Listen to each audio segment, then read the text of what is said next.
অনুষ্ঠান শুরু হয়েছে সকাল 10টায়। তো আপনারা সবাই ক্লান্তির শেষ পর্যায়ে আছেন, এটা আমি জানি। এবং আধুনিক মনোবিজ্ঞানীদের গবেষণাগুলো যদি সত্য বলে থাকে, তাহলে তারা যেটা বলেন যে সাধারণত একটানা 40 মিনিটের বেশি মানুষ ফোকাস দিতে পারে না, এবং রিলসের যুগে, শর্টসের যুগে সেটা আরও কমে গেছে।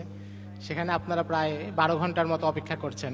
তো আলোচনা দীর্ঘ করার আমার কোনো ইচ্ছা নেই, কারণ কথা অনেক বলা যেতে পারে, কিন্তু যদি সেটা মানুষের মস্তিষ্কে আঘাত না করে, তার হৃদয়ে না পৌঁছে, তাহলে কথাগুলো কিছু শব্দের ঝংকার হিসেবে থেকে যায়। এটা আসলে খুব একটা ফায়দাজনক হয় না। আমাকে আলোচনার যে শিরোনাম দেওয়া হয়েছে এবং আপনাদের আজকের সেমিনারের যে শিরোনাম, মুসলিম বঙ্গ স্মৃতি, সংগ্রাম এবং স্বপ্ন, তো আমি ওই শিরোনামের আলোকেই কথা বলতে চাই। এখানে 3টা ধাপ আছে। একটা হচ্ছে স্মৃতি। স্মৃতি মানে কি? স্মৃতি মানে হচ্ছে অতীতের যা ঘটেছে, এবং ইতিহাস। ইতিহাসের ওই নাম স্মৃতি, স্মৃতির ওই আরেক নাম হচ্ছে ইতিহাস। এরপর হচ্ছে সংগ্রাম, এরপরে স্বপ্ন। মুসলিম বঙ্গের স্মৃতি কি? মুসলিম বঙ্গের ইতিহাস কি? আমরা যারা এই বঙ্গের, মুসলিম বঙ্গের সন্তান, আমরা যারা এই মাটিতে জন্মগ্রহণ করেছি, আমাদের দিন, আমাদের জমিন এখানে ওতপ্রোতভাবে জড়িত, আমাদের স্মৃতি কি? আমাদের প্রথম স্মৃতি হচ্ছে 1204 সাল। ঝাড়খণ্ডের ঘন অরণ্যের ভেতর দিয়ে এক তরুণ অশ্বারোহী 18 জন সৈন্য নিয়ে চলে আসছেন নদিয়ার দিকে, এবং লক্ষণ সেন দুপুরবেলা নিজের প্রাসাদের পেছন দিয়ে পালাচ্ছেন। এই ভূমিতে মুসলিম বঙ্গের প্রথম স্মৃতি হচ্ছে পৌত্তলিকতার পরাজয়। মুসলিম বঙ্গের প্রথম স্মৃতি হচ্ছে তাওহীদের ধ্বনি, এবং তখনকার যেই রাজবংশ ছিল তাদের পতন। এটা হচ্ছে মুসলিম বঙ্গের প্রথম স্মৃতি। মুসলিম বঙ্গের স্মৃতি কি? মুসলিম বঙ্গের স্মৃতি হচ্ছে যেটা মিশরের ইতিহাসবিদ শিহাবুদ্দিন ফজলুল্লাহ উমারি তার কিতাব মাসালিকুল আবসার ফি মামালিকিল আমসারে উল্লেখ করেছেন, যে লক্ষণাবতীতে যে রাজ্য আছে, তাদের যেই সমুদ্র পথ আছে, তাদের শক্তিশালী নৌবাহিনী আছে, এবং তাদের সেখানে হাজার হাজার নৌ জাহাজ আছে, যেটা সিরিয়ার মিশরের ইতিহাসবিদ উল্লেখ করছেন যে বাংলার এত সমৃদ্ধ নৌবাহিনী ছিল। মুসলিম বঙ্গের ইতিহাস হচ্ছে এখানকার বাণিজ্য।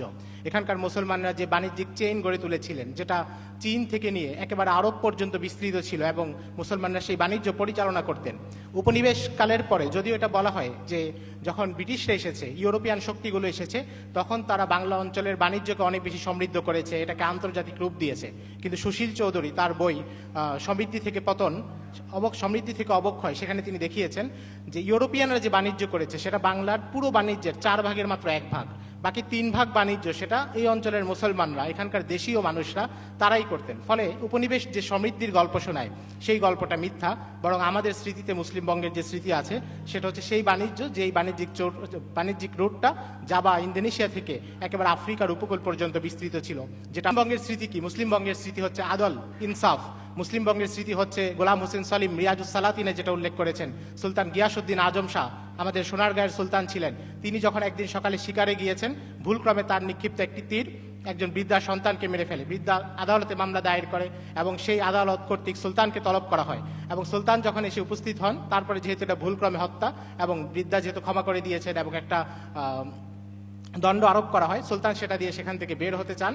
তখন কাজী বলেছিলেন যে আমার ডাকে আজকে যদি আপনি সুলতান হিসেবে না আসতেন, তাহলে আমার সিটের নিচে, আমি যেখানে বসেছি তার নিচে চাবুক ছিল, আপনাকে আমি চাবুক দিয়ে মারতাম। সুলতান গিয়াসউদ্দিন আজম শাহ বললেন, আপনি যদি আমি সুলতান হিসেবে আমাকে অপরাধী মনে করে এই আদালতে আমাকে না ডাকতেন, তাহলে আমি তরবারি দিয়ে আপনাকে হত্যা করতাম।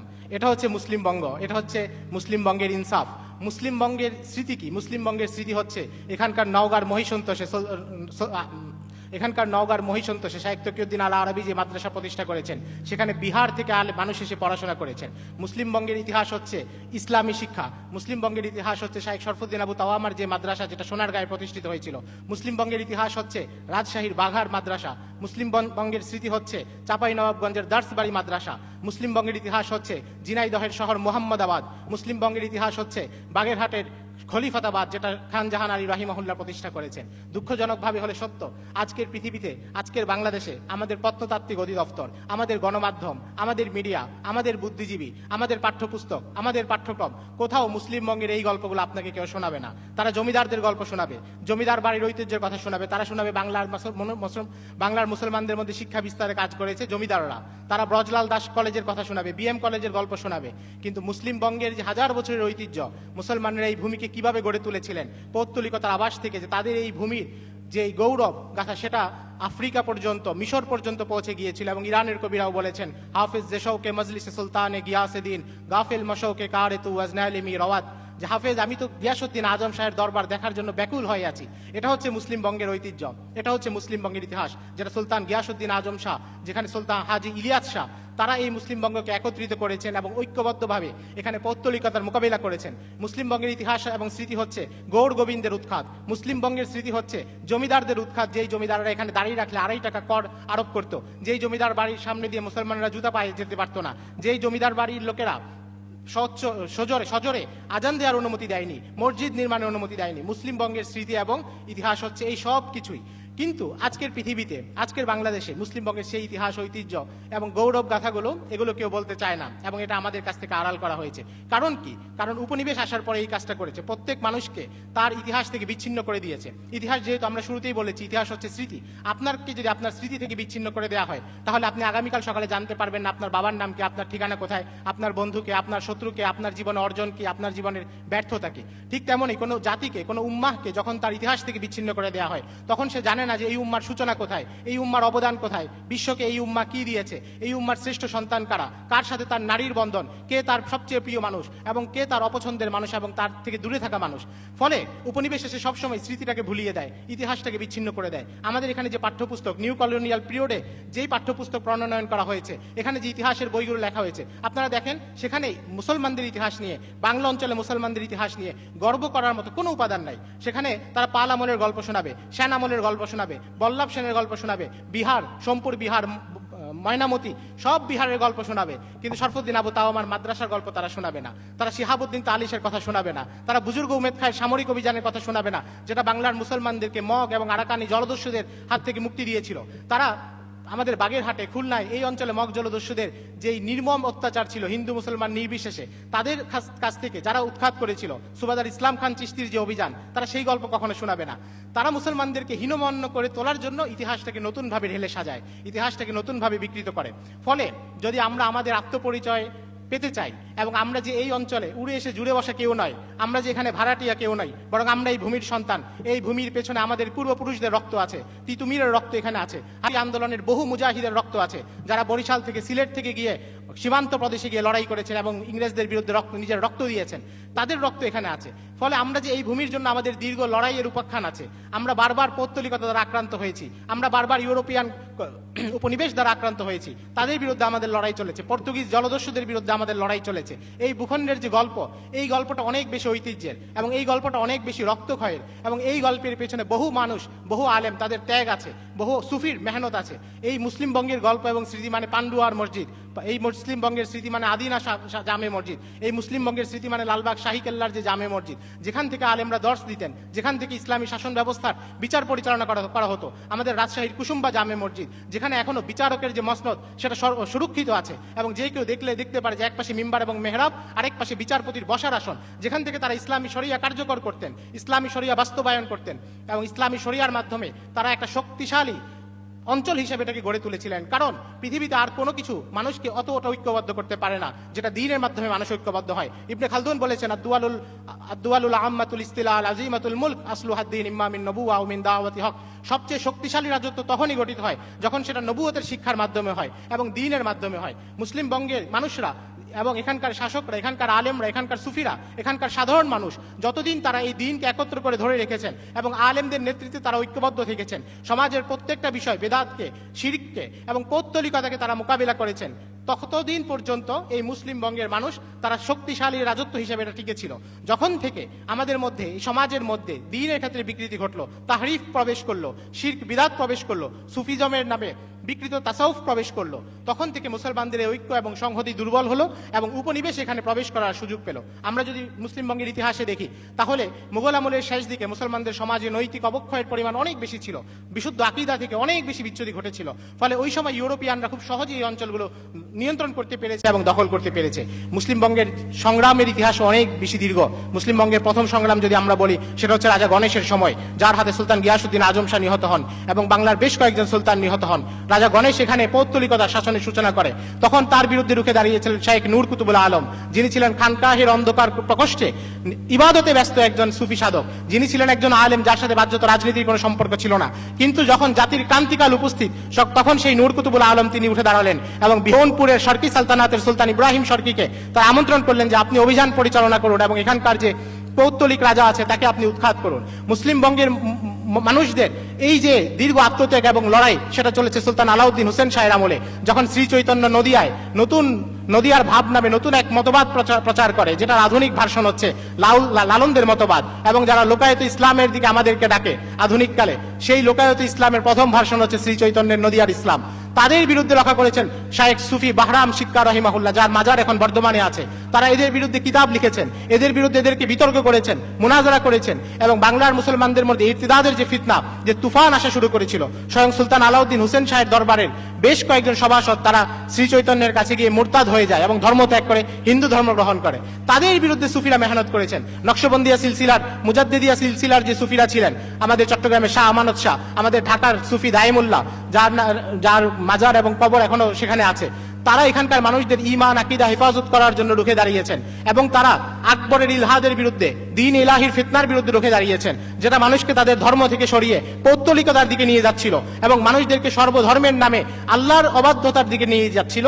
সেই সময় এখানকার সুফিরা রুখে দাঁড়িয়েছেন, এখানকার আলেমরা ভূমিকা পালন করেছেন। এবং যখন মুঘল আমলের যখন দুর্বলতার সময় এলো, এরপর যখন ইংরেজ আমল এলো, তখন আমরা দেখি এই অঞ্চলের মুসলমানরা নানাভাবে তারা সংগ্রাম করেছেন। কখনো তারা সরাসরি লড়াইয়ে অংশগ্রহণ করেছেন। 1857 সালের স্বাধীনতা সংগ্রামে আমাদের চট্টগ্রামের মানুষ লড়াই করেছেন, আমাদের ঢাকার মানুষ লড়াই করেছেন এবং তাদেরকে ফাঁসি দেওয়া হয়েছে, যেটা এখন বাহাদুর শাহ ময়দান, যেটা জগন্নাথ বিশ্ববিদ্যালয়ের সামনে আছে, সেখানে তাদেরকে ফাঁসি দেওয়া হয়েছে। এবং তাদের যে লাশ এবং তাদের যে স্মৃতিগাথা, সেগুলো এখনো আমরা যদি পরিদর্শন করি তাহলে সেটা আমরা এখনো দেখি। আমাদের আজিমপুরে একেবারে সড়কের পাশে গণকবর আছে, যেটা গোরে শহীদ মাজার নামে সেগুলো পরিচিত।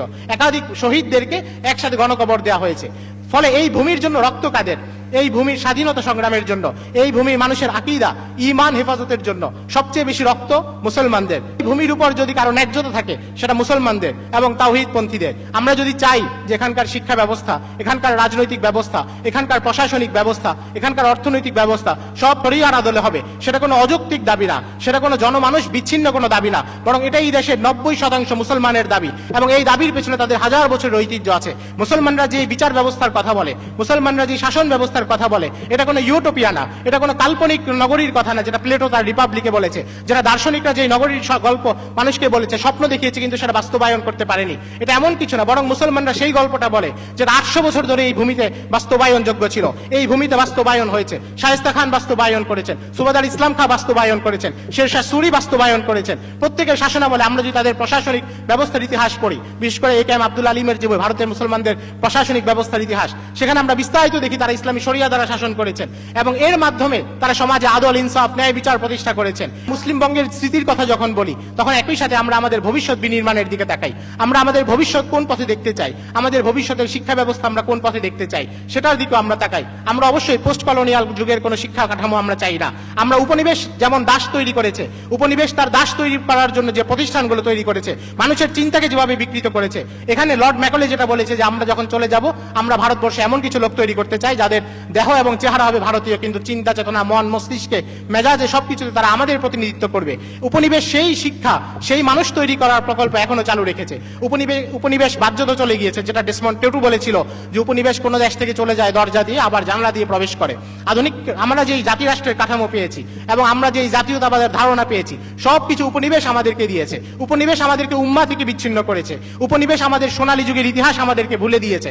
ফলে আমরা যদি আমাদের ভবিষ্যতের দিকে তাকাতে চাই, আমরা যদি আমাদের ভবিষ্যৎ বিনির্মাণ করতে চাই, তাহলে আমাদেরকে অবশ্যই পেছনে ফিরে যেতে হবে। যেমন কেউ যদি তীর নিক্ষেপ করে, তখন তীরটাকে প্রথমে পেছনের দিকে টেনে নেয়, যত বেশি পেছনে টানবে এটা ছেড়ে দিলে তত বেশি দূরে যাবে। ফলে কেউ যদি ভবিষ্যতে কর্মপন্থা নির্ধারণ করতে চায়, প্রথমে তাকে পেছনে ফিরে তাকাতে হয়, নিজের ইতিহাস পর্যালোচনা করতে হয় যে আমরা যখন সমৃদ্ধ ছিলাম, আমরা যখন উন্নত ছিলাম, আমরা যখন সভ্য ছিলাম, এতটা সভ্য ছিলাম, আমরা সেই সমাজ কিভাবে নির্মাণ করেছিলাম, সেই সমাজ কিভাবে পরিচালিত হতো, সেটা যদি আমরা আবিষ্কার করতে পারি, তাহলে আমরা বুঝতে পারবো যে একবিংশ শতাব্দীতে আধুনিক নেশন স্টেট, জাতিরাষ্ট্রের এই সময়ও হলেও আমাদের জন্য সেই ব্যবস্থা কার্যকর আছে যেটা আমাদেরকে 800 বছর ধরে এবং পুরো মুসলিম বিশ্ব জুড়ে 1200 বছর ধরে যেটা আমাদেরকে ছায়া দিয়েছে, আশ্রয় দিয়েছে, নিরাপত্তা দিয়েছে, সম্মান দিয়েছে এবং বৈশ্বিক জাগতিক উন্নতির ও একই সাথে নির্ধারণ করেছে। সেই জিনিসটা যদি আমরা আবিষ্কার করতে পারি তাহলে সেটা আমরা আমাদের স্বপ্ন পূরণ করতে পারবো, সেটা আমরা আমাদের শিক্ষার ক্ষেত্রে, রাজনৈতিক ক্ষেত্রে প্রত্যেকটা কাঠামোকে বিনির্মাণ করতে পারবো। এবং যেই কাঠামোগুলো তারা আমাদেরকে ধরিয়ে দিয়েছে, তারা যেই মতবাদগুলো আমাদেরকে দিয়েছে এবং বলেছে তোমরা এই মতবাদ গ্রহণ করো, এটার নিচে তোমাদের শান্তি সুনিশ্চিত, সেই মতবাদগুলো ব্যর্থ হয়েছে। এটা অন্তত গত 100 বছরের মুসলিম বিশ্বগুলোর অভিজ্ঞতা থেকে আমরা এটা বুঝতে পারি। এই শিক্ষা ব্যবস্থা, এই কাঠামো এমন ভাবে গড়ে ওঠে যে একজন মুসলমান নিজের পরিচয় নিয়ে হীনমন্য থাকে, নিজের অতীত ইতিহাস নিয়ে তার কাছে এটা মনে হয় যেটা প্রস্তর যুগের ইতিহাস, তার অতীত ইতিহাস তার কাছে মনে হয় মধ্যযুগের ইতিহাস, তার অতীত ইতিহাস তার কাছে মনে হয় বর্বর যুগের ইতিহাস। ইউরোপ নিজের অপরাধ গোপন করেছে, ইউরোপ আফ্রিকায় যে গণহত্যা চালিয়েছে, আমেরিকায় রেড ইন্ডিয়ানদের উপর যে গণহত্যা চালিয়েছে সেই ইতিহাস গোপন করেছে। ইউরোপ শুনিয়েছে ফরাসি বিপ্লবের গল্প, ইউরোপ শুনিয়েছে শিল্প বিপ্লবের গল্প, ইউরোপ শুনিয়েছে প্যারিসের সাহিত্যিকদের গল্প, কিন্তু ইউরোপ গোপন করেছে বিশ্বব্যাপী তার গণহত্যা। ইউরোপ গোপন করেছে ভারতের মালাবারে কালিকটে গণহত্যা, পর্তুগিজরা গোপন করেছে বাংলার সন্দ্বীপে তাদের গণহত্যা, নোয়াখালী অঞ্চলে তাদের গণহত্যা। সেই নিজের কলুষিত অতীতকে তারা একদিকে লুকিয়েছে এবং আমাদের সমৃদ্ধ অতীতকেও লুকিয়েছে, এবং দুইটাই তারা নতুনভাবে বিনির্মাণ করেছে।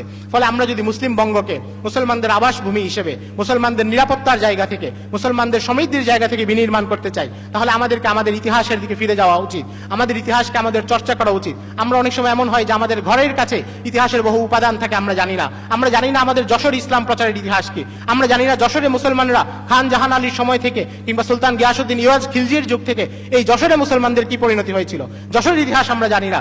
আমরা পুরো বাংলা অঞ্চলের ইতিহাস জানি না। এখানে ইসলাম প্রচারে মুসলমানরা, সুফিরা কি মেহনত করেছিলেন, সুফিদের দাওয়াতি কৌশলগুলো কি ছিল, কিভাবে তার অবিচ্ছিন্ন প্রান্তিক জনগোষ্ঠীরাও কিভাবে তাদের খানকাহে এসে প্রশান্তির ছোঁয়া পেতেন, ইসলাম গ্রহণ করতেন।